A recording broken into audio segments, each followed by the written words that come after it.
Hello everybody. So in this video I have an idea about the installation of the Cooper Pies.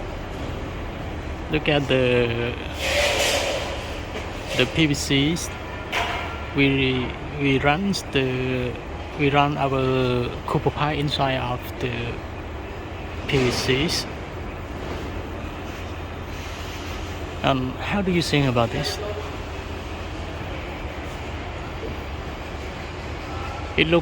It's look very nice installations because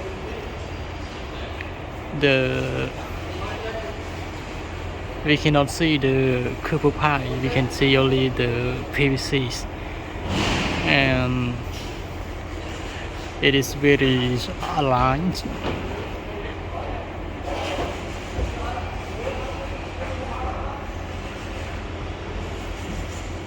Yeah, it is very aligned because it is inside of the PC.